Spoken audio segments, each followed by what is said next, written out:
اعوذ باللہ السمیع العلی العظیم من الشیطان اللعین الرجیم بسم اللہ الرحمن الرحیم الحمد للہ رب العالمین الصلاۃ والسلام علی صاحب الدین والاسلام والحل والحرام والرکن والمقام والسجود والقیام والکتاب والقرآن والحق والبیان والمحبت والعرفان ونبینا وشفینا مولانا ومولا الثقلین محبوب رب المشرقین والمغربین جد الحسن والحسین ابی القاسم محمد وعلی اہل بیتہ الطیبین الطاہرین المعصومین المظلومین المنتخبین المنتجبین الذین اذهب اللہ عنہم الرجس وطہرہم تطہیرا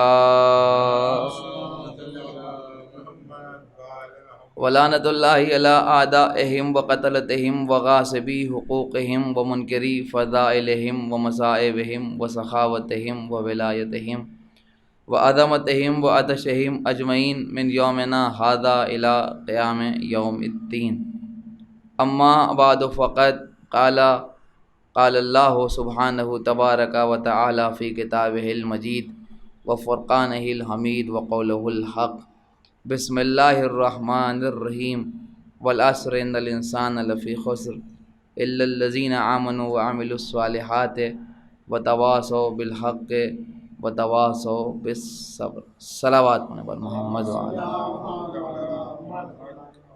حضرات، اس وقت آپ کی خدمت میں گفتگو کرنے کے لیے سورہ مبارک عصر کی تلاوت کا شرف حاصل کیا ہے، جس میں خداوند عالم یہ ارشاد فرما رہا ہے کہ عصر کی قسم، انسان نقصان میں ہے، خسارے میں ہے، گھاٹا اٹھانے والوں میں ہے، سوائے ان لوگوں کے کہ جو ایمان لائیں۔ اور ان کی ایک پہچان یہ بھی ہے کہ وہ اعمال صالحہ انجام دیتے ہیں اور اعمال صالحہ بجا لاتے ہیں، اور وہ حق اور صبر کی وصیت کرتے ہیں۔ ظاہر ہے کہ بہت زیادہ تفصیلی یا طولانی گفتگو کا موقع نہیں ہے، صرف چند جملے عرض کر کے بات کو تمام کر دیں گے کہ ارشاد پیغمبر اسلام ہے عصر کی قسم۔ حالانکہ یہ لفظ عصر خود علماء کے درمیان بحث کا موضوع ہے کہ اس عصر سے مراد کیا ہے۔ عصر سے مراد عصر عاشور ہے، یا عصر سے مراد زمانہ ہے، یا عصر سے مراد وقت عصر ہے۔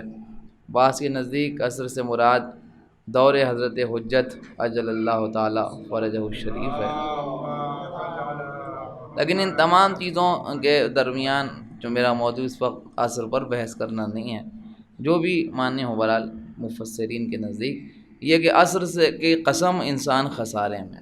خسارے کا جہاں تک تعلق ہے تو یہاں پر بزرگ تشریف فرمائیں، پڑھے لکھے افراد بیٹھے ہوئے ہیں، سمجھدار لوگ بیٹھے ہیں، یہ اس بات کو سمجھیں گے کہ خسارے کا معاملہ یہ کہ اللہ نے ان الانسان لفی خسر ارشاد فرمایا، یعنی تمام کے تمام انسان اور لوگ جو ہیں وہ سب خسارے میں۔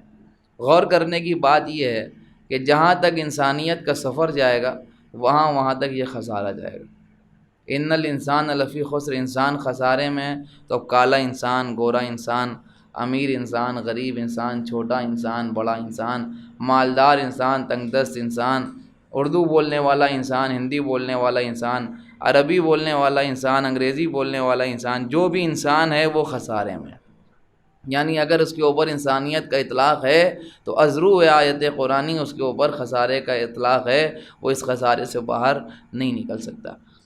پھر اس کے بعد جب اللہ نے کچھ لوگوں کو استثناء کیا، یعنی اللہ کے ذریعے الگ کیا، نکالا، اور جب نکالا تو اس نے کہا الا الذین آمنوا۔ غور کرنے کی بات یہ کہ اس نے جب اس خسارے سے باہر نکالا تو رنگ کی بنیاد پر نہیں نکالا، نسل کی بنیاد پر نہیں نکالا، خاندان کی بنیاد پر نہیں نکالا، قبیلے کی بنیاد پر نہیں نکالا، خسارے سے باہر نکالنے کی بنیاد اللہ نے ایمان کو قرار دیا۔ اس نے کہا الا الذین آمنوا، سوائے ان کے کہ جو ایمان لانے والے ہیں۔ اس کا مطلب یہ ہوا کہ جب دنیا کو اللہ نے خسارے کا اعلان کرنے کے بعد کچھ لوگوں کو بڑی بے مروتی کے ساتھ اس خسارے سے الگ کیا تو اس کی بنیاد ایمان کو قرار دیا۔ اچھا ایمان کیا ہے کہ یہ کون لوگ ہیں کہ جو ایمان لائے ہیں اور ان کو خسارے سے اللہ نے باہر نکالا ہے؟ تو پیغمبر پکار کے کہہ رہے ہیں یا علی حب کا تقویٰ والایمان، اے علی آپ کی محبت کا نام تقویٰ اور ایمان ہے۔ اب اگر ترجمہ کروں تو غلط تو نہیں ہوگا کہ اللہ اگر عصر کی قسم انسان خسارے میں سوائے ان کے کہ جو علی سے محبت کرتے ہیں، جو مولا علی سے محبت کرتے ہیں وہ فائدے میں، باقی سب کے سب خسارے ہیں۔ اچھا ایک چیز اور ہے ماشاءاللہ، یہاں پر بزرگ بیٹھے ہوئے ہیں، یہ اس بات کو سمجھیں گے، اور خاص طور سے ظاہر سی بات ہے کہ کچھ جگہ کی بھی روحانیت ہوتی ہے، اور پھر یہ ایک ایسے حوضہ علمیہ میں مجلس ہو رہی ہے کہ جہاں پر گفتگو کرنا کوئی معمولی مسئلہ نہیں ہے، لیکن یہ کہ بہرحال ایک بات ہے بڑی اہم ہے، وہ یہ کہ پہلے اس نے تمام تر انسانوں کے اور لوگوں کے نقصان کا اعلان کیا، پھر اس کے بعد کچھ لوگوں کو اس نقصان سے باہر نکالا، یعنی استثناء کیا، سیپریٹ کیا، الگ کیا۔ الگ کرنے کا لازمہ یہ ہے کہ ہمیشہ زیادہ میں سے کم کو الگ کیا جاتا ہے، توجہ فرمائیے، ہمیشہ زیادہ میں سے کم کو الگ کیا جاتا ہے، اقلیت کو اکثریت میں سے الگ کیا جاتا ہے، میجارٹی سے منارٹی کو الگ کیا جاتا ہے، اور آسان کر کے کہہ دوں کہ بہو سنکھیک سے الپ سنکھیک الگ کیے جاتے ہیں، یعنی ہمیشہ زیادہ میں سے کم کو الگ کیا جاتا ہے۔ تو یہ بات ماننا پڑے گی کہ اللہ نے پہلے زیادہ لوگوں کے نقصان کا اعلان کیا ہے اور پھر بہت مختصر سے لوگوں کو اس نقصان سے باہر نکال دیا ہے، چونکہ استثناء کیا ہے لہذا اکثریت میں سے اقلیت کو الگ کیا ہے، زیادہ میں سے کم کو الگ کیا ہے۔ اب اس وقت میں آپ کی خدمت میں اس وقت مجلس میں نماز پڑھنے کے طریقے پر بحث نہیں کروں گا، روزہ کھولنے کے وقت تو گفتگو نہیں کریں گے، ہم احرام باندھنے کے انداز سے بات نہیں کریں گے، نصاب زکوٰۃ اور تذکرہ نہیں کریں گے، بلکہ ہم اس مسئلے پر بات کریں گے کہ یہ مسلمانوں کی اکثریت جو ہے یہ کلمہ کیا پڑھتی ہے اور مسلمانوں کی اقلیت کیا کلمہ پڑھتی ہے۔ ہم نے جب مسلمانوں کی اکثریت کا کلمہ پڑھا، یعنی وہ 54-55 ملکوں میں پھیلی ہوئی مملکت مسلمہ اور اس کے علاوہ پوری دنیا میں الگ الگ ملکوں میں رہنے والے مسلمان، ان تمام لوگوں کو ملا کہ اگر آپ دیکھیے اور تو اندازہ لگا کے بتائیے کہ یہ اکثریت مسلمانوں کی کلمہ کیا پڑھتی ہے، اکثریت کا کلمہ کیا ہے اور اقلیت کا کلمہ کیا ہے۔ بھائی ہم نے تو ایک ہی بات دیکھی کہ زیادہ تر لوگ ایسے ہیں جو محمد رسول اللہ پر رک جاتے ہیں، بہت مختصر سے لوگ ہیں جو علی ولی اللہ تک آتے ہیں۔ اللہ نے خسارے کا اعلان کیا تو زیادہ لوگوں کے خسارے کا اعلان کیا اور کم لوگوں کے فائدے کا اعلان کیا، اور ہمارے اقلیت میں ہونے کا معاملہ بڑا سینسٹیو ہے اور بڑا حساس۔ آپ اس بات کو سمجھیں کہ جو لوگ اپنے مراحل میں نماز پڑھنے کے طریقے پر ایک نہیں ہو سکے، وہ اس بات پر ایک ہو گئے کہ شیعہ تعداد میں کم ہیں۔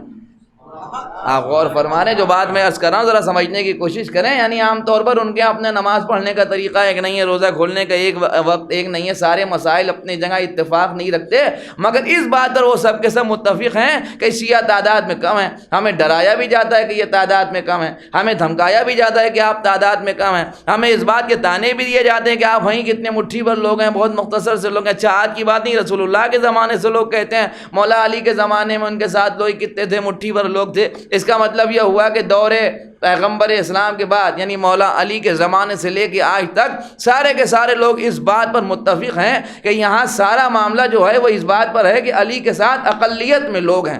آپ سمجھتے ہیں کہ ہمارا تعداد میں کم ہونا ہمیں نقصان پہنچا رہا ہے، سورہ عصر پڑھیے تو آپ کو اندازہ ہوگا کہ ہمارا تعداد میں کم ہونا ہمیں فائدے میں رکھے ہوئے آپ کی اکثریت آپ کو نقصان پہنچا رہی ہے۔ صلوات پڑھیں بر محمد و آل محمد۔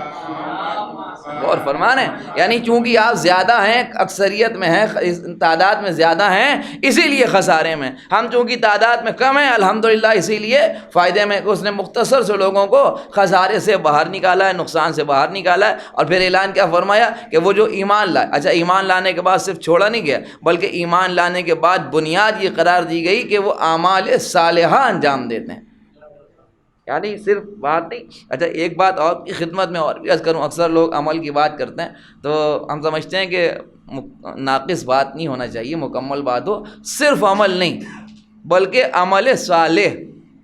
عام طور پر عمل دو طریقے کے ہیں، صالح بھی ہیں غیر صالح بھی ہیں۔ ظاہر سی بات ہے یہاں علماء تشریف فرمائے اس بات کو محسوس کر سکتے ہیں کہ عمل دو طریقے کا ہے، ایک عمل صالح اور دوسرا غیر صالح۔ ایک آدمی چائے کے ہوٹل میں بیٹھا ہوا بقرات کر رہا ہے، وقت صرف کر رہا ہے، بول رہا ہے، باتیں کر رہا ہے، زبان چل رہی ہے، اس کا بھی وقت انرجی بھی جو ہے ویسٹ ہو رہی ہے، بات بھی کر رہا ہے، سارے مسائل ہو رہے ہیں۔ ایک شخص مسجد میں بیٹھا ہوا قرآن پڑھ رہا ہے، عمل دونوں کر رہے ہیں، دونوں بول رہے ہیں، دونوں کی زبان چل رہی ہے، دونوں کا وقت جا رہا ہے، دونوں کی انرجی ویسٹ ہو رہی ہے، مگر یہ کہ دونوں کام ہو رہے ہیں۔ ایک پڑھ رہا ہے قرآن مجید یعنی قرآن کی تلاوت کر رہا ہے، اور دوسرا جو ہے وہ بیٹھا ہوا چائے کے ہوٹل وہ بقرات کر رہا ہے۔ اب مجھے بتائیے دونوں کا عمل برابر ہے؟ جو بقرات کر رہا ہے اس کا عمل غیر صالح، اور جو قرآن مجید کی تلاوت کر رہا ہے اس کا عمل صالح۔ اس کا مطلب یہ ہوا کہ صرف عمل نہیں بلکہ عمل صالح۔ یعنی اللہ قرآن میں کیا کر رہا ہے؟ اللہ قرآن میں ارشاد فرما رہا ہے فائدے میں وہ لوگ ہیں کہ جو ایمان کے ساتھ ساتھ اعمال صالحہ بجا لاتے ہیں۔ اس کا مطلب یہ ہوا کہ صرف عمل نہیں بلکہ صالح عمل۔ اب یہ ڈھونڈنا پڑے گا کہ یہ صالح عمل کہاں سے ملے گا۔ عمل صالح بازار میں کہیں ملتا ہے جو لا کے ہم اپنی جیب میں رکھ لیں، یا صالح کوئی ایسی عظیم ترین چیز کا نام ہے کہ جس کے ساتھ اگر کوئی کام کیا جائے تو صالح ہو جاتا ہے؟ نہیں قبلہ، اصل میں اللہ نے عمل کے ساتھ 3 لفظ استعمال ہوئے ہیں، 2 تو قرآن مجید میں صراحت استعمال ہوئے ہیں، باقی ایک حدیث میں۔ مثال کے طور پر سورہ ملک میں اللہ کہہ رہا ہے ہم تمہارا امتحان لیں گے اس بنیاد پر کہ دیکھیں کہ تم میں احسن عمل کرنے والا کون ہے۔ اب یہ عمل احسن کا اردو زبان میں آسان ترجمہ جو ہوگا وہ اچھا ہی عمل ہوگا۔ عمل احسن یعنی اچھا عمل۔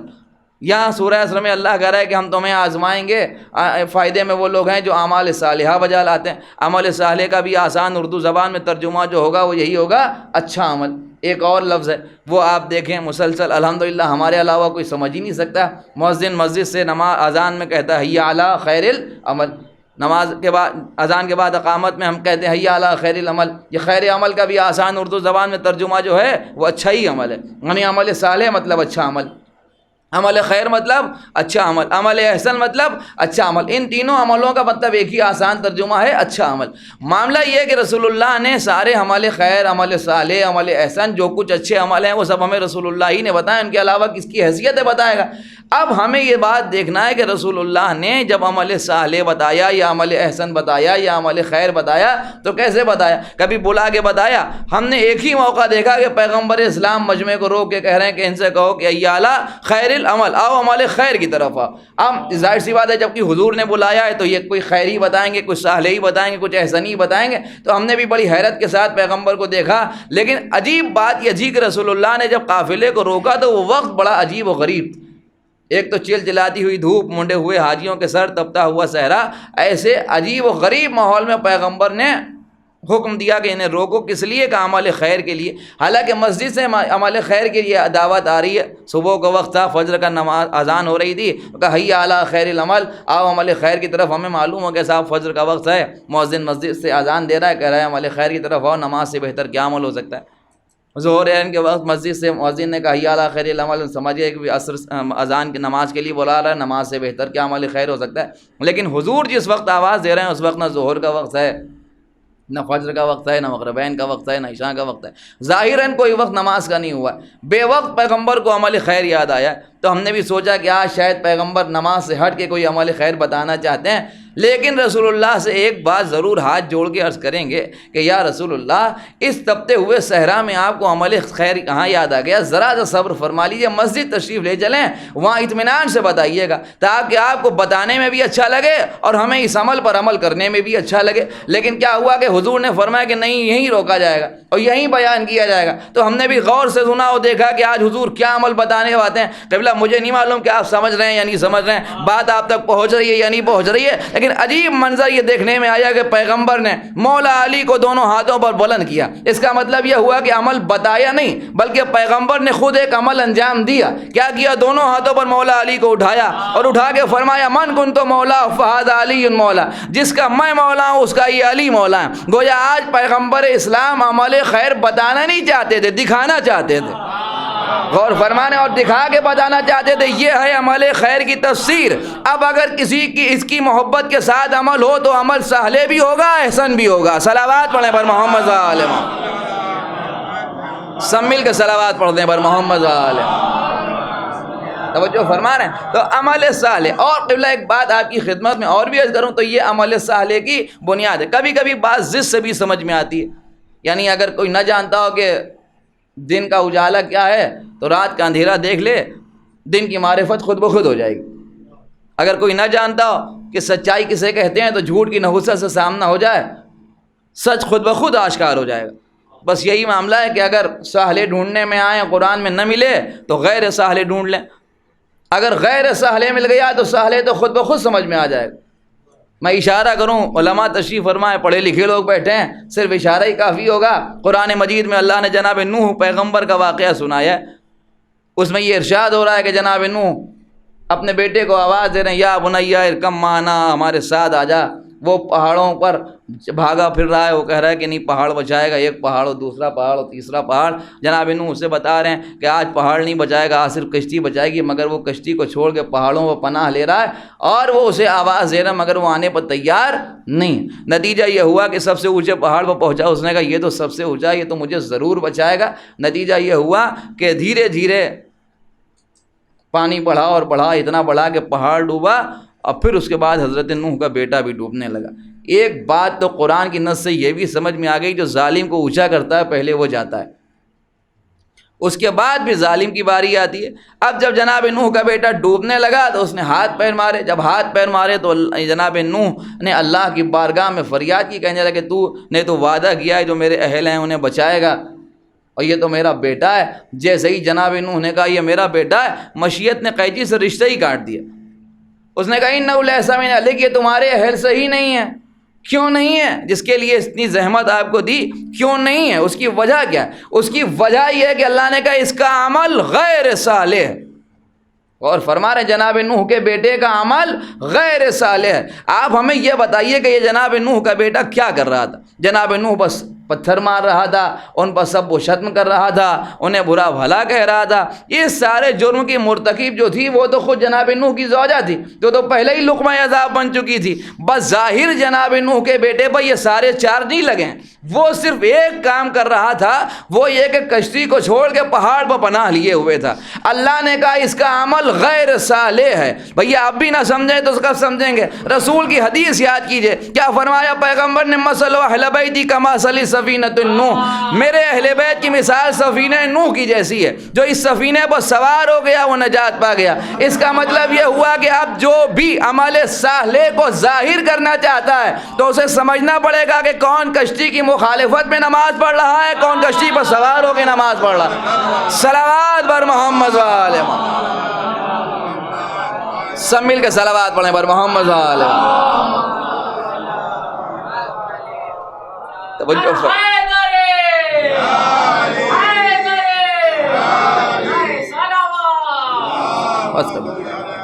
اور فرما رہے بات تمام ہو رہی، تو عرض کرنے کا مطلب یہ ہے کہ یہ ہے عمل صالح۔ ایک بات یہاں پر رک کے آپ کی خدمت میں اور عرض کر دوں، آپ کو مکمل اختیار ہے، جیسے دل چاہے سن لیے۔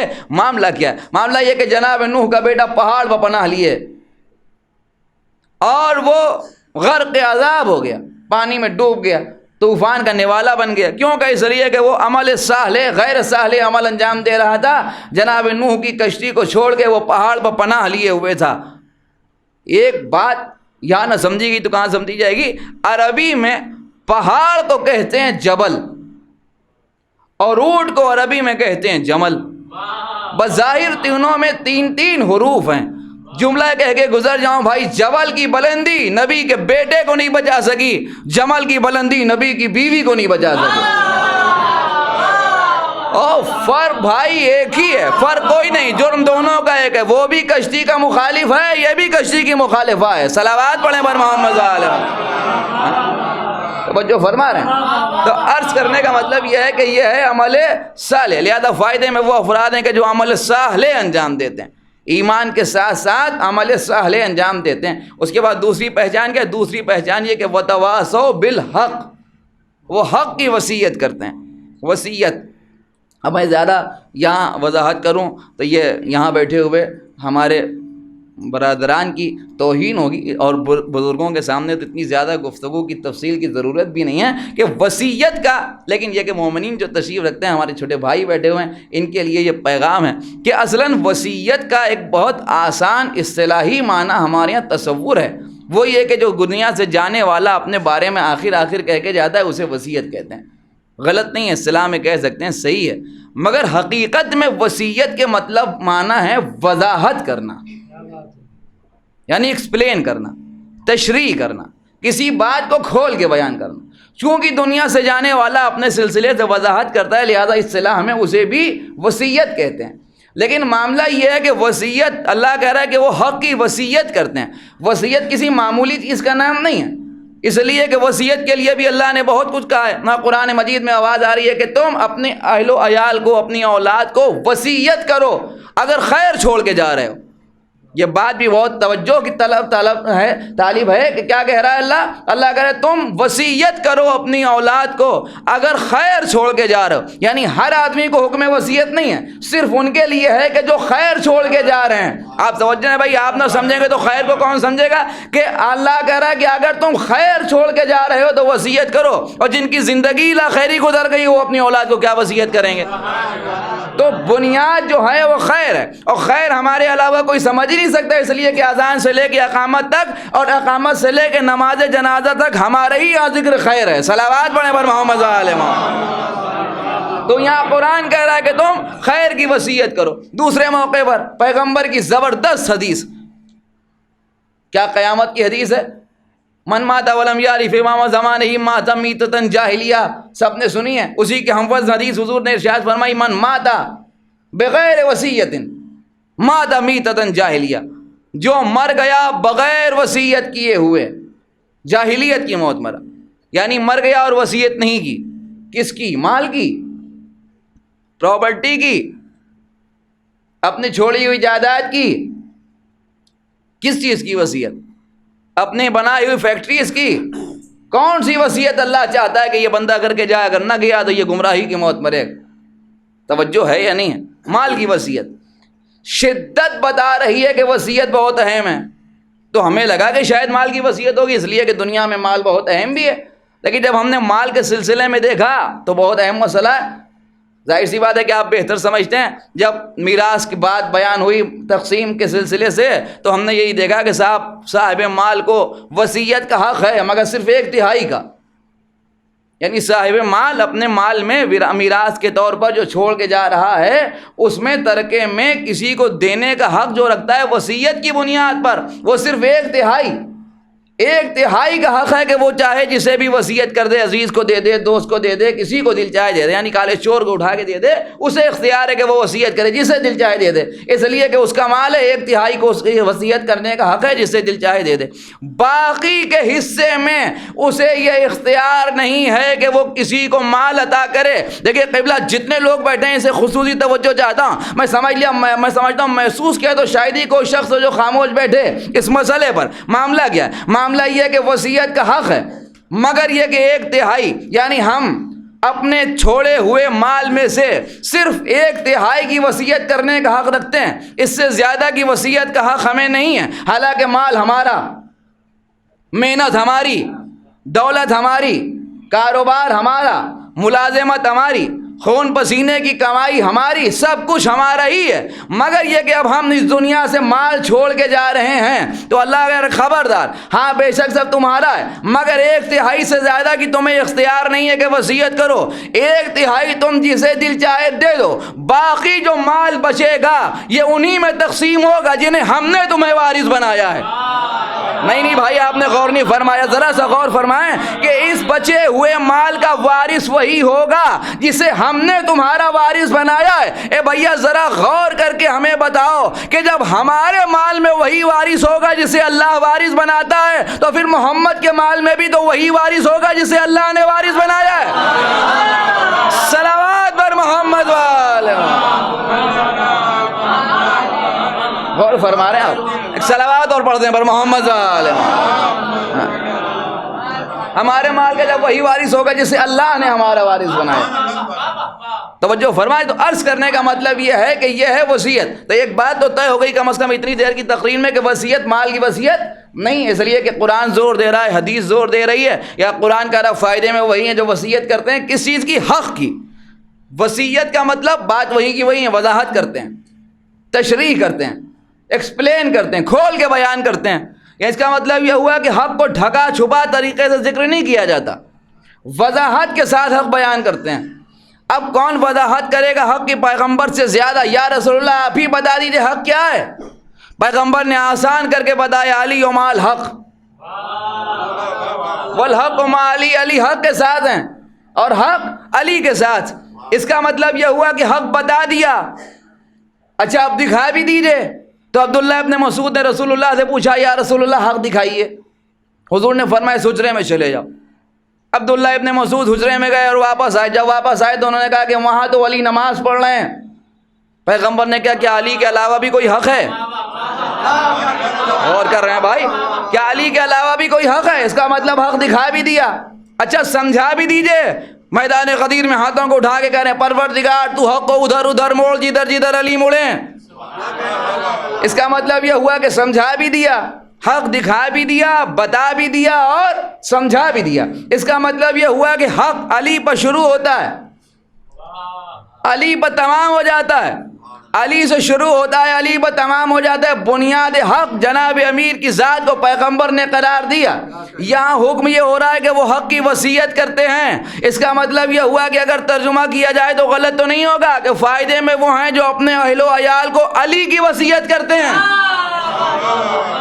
اور اگر کوئی پوچھے کیسے ہوتی ہے تو سنیے, رسول اللہ کی شہادت کے بعد جناب جابر ابن عبداللہ انصاری پیغمبر اسلام کے مقدس صحابی, تاریخ کہتی ہے کہ عالم یہ تھا جناب جابر ابن عبداللہ انصاری کا کہ دکھائی نہیں دیتا تھا, نابینا ہو گئے تھے, مگر یہ کہ عصا کا سہارا لے کے مسجد میں چلتے تھے, کانوں سے سنتے تھے, بیٹھے ہوئے لوگوں کی آوازوں کو سن لگا لیتے تھے کہ کون کہاں پر بیٹھا ہوا ہے. آپ کو معلوم ہے مسجد النبوی میں لوگ گروہ کے گروہ, گروپ کے گروپ بنا کے بیٹھتے تھے اور اپنی ادھر ادھر کی باتیں کیا کرتے تھے. جب جابر ابن عبداللہ انصاری مسجد میں آتے تھے اور یہ محسوس کرتے تھے کہ لوگ ادھر ادھر کی باتیں کر رہے ہیں تو اپنے عصا کا سہارا لے کے ان کے پاس جاتے تھے, ان کی آوازوں کو سن کے, اور زمین پر عصا مار کے کہتے تھے یہاں بیٹھ کے خالی وقت کیا برباد کر رہے ہو, جاؤ اور جا کے اپنی اولاد کو علی کی محبت پہ پالو.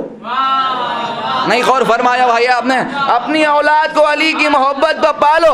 مسجد میں بیٹھے ہوئے لوگوں سے کہتے تھے جاؤ اور جا کے اپنی اولاد کو علی کی محبت پر پالو. اس کا مطلب یہ ہوا بتانا چاہتے تھے کہ تم جا کے اپنی اولاد کی تربیت علی کی ولایت پر کرو تاکہ تمہارا بھی مسجد میں آنا کامیاب ہو, تمہاری اولاد کا بھی مسجد میں آنا کامیاب ہو. صلوات پڑھیں پر محمد وآل محمد. بھائی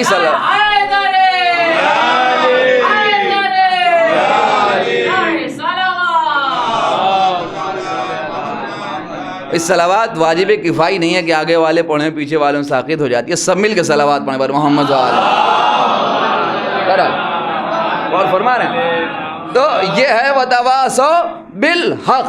اور تھوڑا سا مسئلہ, بس بات تمام ہو رہی, اور کچھ رہ جاتا ہے تو یہ بھی آپ کی خدمت میں عرض کر دوں کہ وہ حق کی وصیت کرتے ہیں, یعنی وضاحت کے ساتھ حق کو بیان کرتے ہیں.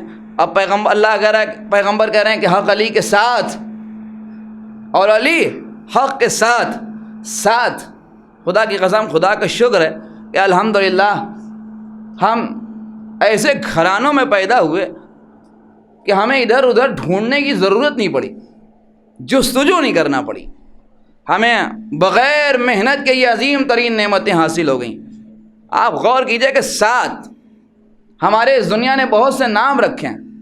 کوئی ہمیں امامیہ کہتا ہے, کچھ لوگ ہمیں جعفری کہتے ہیں, کچھ لوگ ہمیں کافر بھی کہتے ہیں. خدا کا شکر ہے الحمدللہ. کچھ لوگ ہمیں ملت گریہ گناہ کہتے ہیں, رونے والی قوم کہتے ہیں. کچھ لوگ ہمیں رافضی بھی کہتے ہیں. الحمدللہ بہت سی, یقین جانیے کہ آپ یہ نام ایسے ایسے دنیا نے ہمیں دیے ہیں کہ اگر خود اس پر ایک مفصل تقریر ہو تو وہ شاید خود اپنا اسٹیٹمنٹ واپس لے لیں. صلوات پڑھیں پر محمد وآل محمد.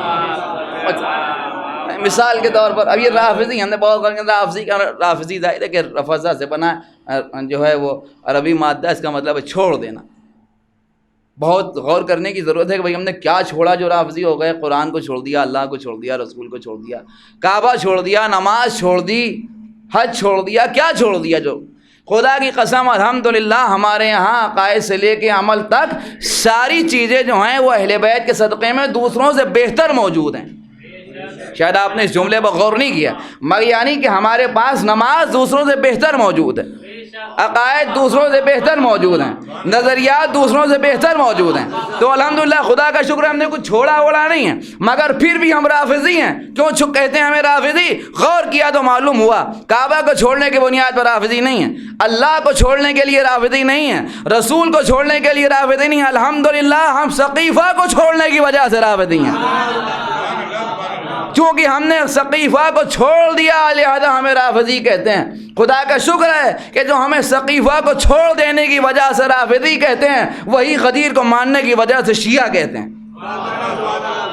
اب آپ اس لفظ شیعہ کی تشریح پڑھیے تو سارے مسائل خود ہی حل ہو جاتے ہیں۔ آپ لغت میں بہت سے لفظ شیعہ کے معنی استعمال ہوتے ہیں، میں سمجھتا ہوں کہ یہ بھی اگر غور کیا جائے تو واقعاً بڑا کیفیت ہے اس میں۔ ایک معنی لفظ شیعہ کا ہے مرد کی پیروی کرنے والا، ایک جگہ ہے کہ کسی خاص مرد کی پیروی کرنے والا، پھر ایک جگہ عام لوگ کو کہتے ہیں کہ شیعہ کے معنی ساتھ ساتھ چلنے والا۔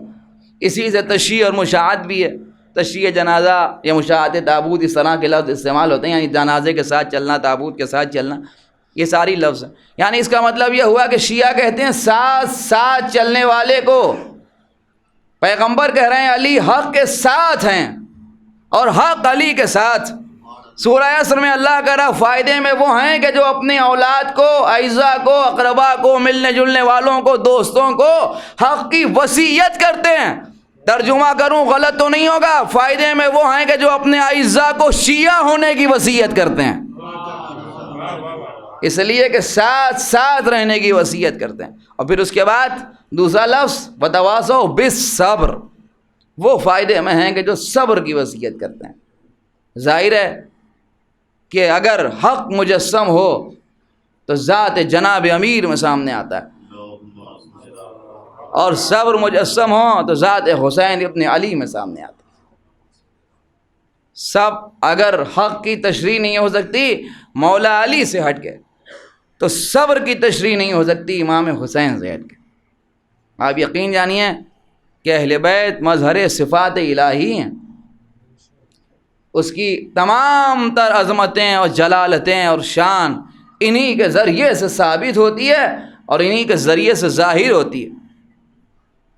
بہت سے کام جو اس کی صفت ہیں ان کے ذریعے سے ظاہر ہوتے ہیں۔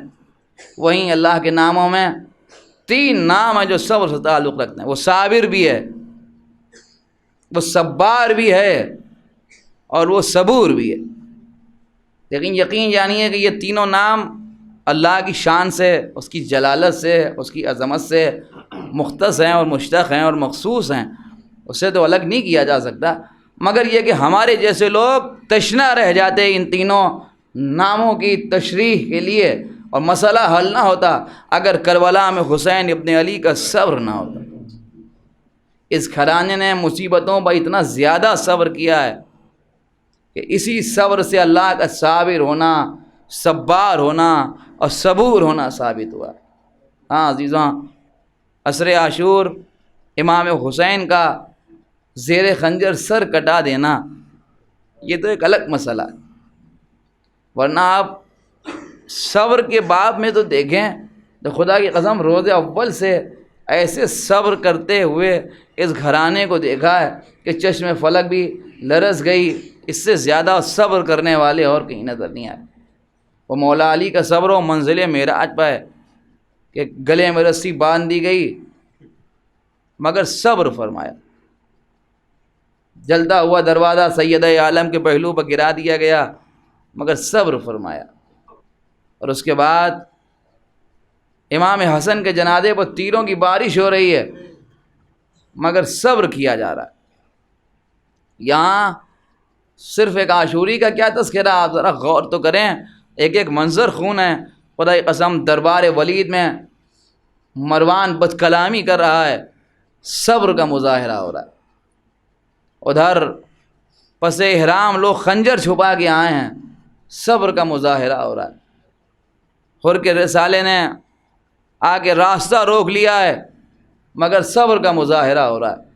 بس عزیزوں، اس کے بعد خدا کی قسم امام حسین کے صبر کی انتہا کون سمجھے گا، کون سمجھ سکتا ہے، کس کی ہمت ہے کہ جو اس کو بیان کرے، کس کی فکر میں اتنی طاقت ہے جو اسے تصور کرے۔ لیکن آپ ذرا غور کیجئے کہ عصر عاشور امام حسین کا زیر خنجر جب سر کٹ گیا، سر و تن میں جدائی ہو گئی، آواز آئی الا قتل الحسین بکربلا وَأَلَا ذُبِحَ الْحُسَيْنُ بِكَرْبَلَا، تو یہاں سے ظاہری امام حسین کا صبر تمام ہو گیا۔ اب اس کے بعد جو صبر کی ابتدا ہے وہ زینب کے صبر کی ابتدا ہے۔ وہ امام زین العابدین کے صبر کی ابتدا ہے۔ یا عالم یہ کہ بازار میں بے ردا حضرت زینب ام کلثوم کو لے جایا جا رہا ہے۔ امام زین العابدین آگے آگے ساربان کارواں بنے ہوئے جا رہے ہیں، ہاتھوں میں ہتھکڑیاں، پیروں میں بیڑیاں، گلے میں توقی خاردار۔ خدا کی قسم کلیجہ منہ کو آنے لگتا ہے اگر تصور حقیقی ہو جائے اس عظیم منظر کا جو فاطمہ کی بیٹیوں پر بازار کوفہ و شام میں پڑا۔ خدا کسی غریب کو بھی وہ وقت نہ دکھائے جو امام زین العابدین نے بازار کوفہ و شام میں دیکھا۔ آپ دیکھیں کہ اس گھرانے نے کبھی کسی کو خالی ہاتھ واپس نہ لوٹایا۔ یہاں قطرے کے سائل کو سمندر عطا کیا گیا، روٹی کے سائل کو اونٹوں کی قطار عطا کر دی گئی، لیکن عزیزوں عالم یہ ہے کہ یہاں امام زین العابدین کی غربت کا عجیب حال ہے۔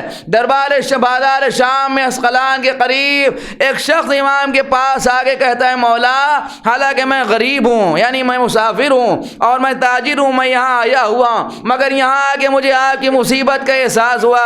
حضرت یہ بتائیے کہ آپ کیا چاہتے ہیں، یا میرے لائق کوئی خدمت ہے؟ قیامت ہو گئی عزیزوں۔ امام نے فرمایا بھائی اگر تو کچھ کرنا چاہتا ہے تو ہمیں چند چادروں کا انتظام کر دے، اس لیے کہ ہماری ماں بہنیں بے ردا اسی بازار میں۔ بس عزیزوں مجلس تمام ہو رہی ہے، علی و فاطمہ کی بیٹیاں بازار میں بے ردا پھرائی جا رہی ہیں۔ روایت کہتی ہے کہ جب شام میں قافلہ پہنچا تو رات کا وقت ہو گیا تھا، قافلے کو ٹھہرایا گیا۔ شمر ملعون نے اس بات کو طے کیا کہ قافلہ صبح کو بازار میں لے جایا جائے گا۔ روایت کے فقرے بی بی ام کلثوم کو خبر ہوئی، انہوں نے شمر کو بلا کے کہا کہ ہم نے سنا ہے تو قافلے کو صبح کو لے جانے کی تیاری کر رہا ہے، اگر تو قافلہ صبح لے جانا چاہتا ہے تو ایسے بازاروں سے لے کے چلنا جہاں سے دیکھنے والے لوگ کم ہوں۔ بھئی یہ کہنا تھا کہ شمر نے سر جھکا کے کہا کہ نہیں، قافلہ تو اسی بازار سے گزرے گا جہاں دیکھنے والے زیادہ ہوں۔ روایت کے فقرے اتنی دیر کی گئی قافلے کو گزارنے میں کہ بازار دیکھنے والے تماشائیوں سے بھر گئے۔ علی و فاطمہ کی بیٹیوں کو گزارا گیا، منادی ندا دیتا جاتا تھا جسے تماشا دیکھنا ہو دیکھ لو، یہ علی و فاطمہ کی بیٹیاں ہیں، یہ نبی کی نواسیاں ہیں، یہ حسین ابن علی کے گھرانے کی بھی۔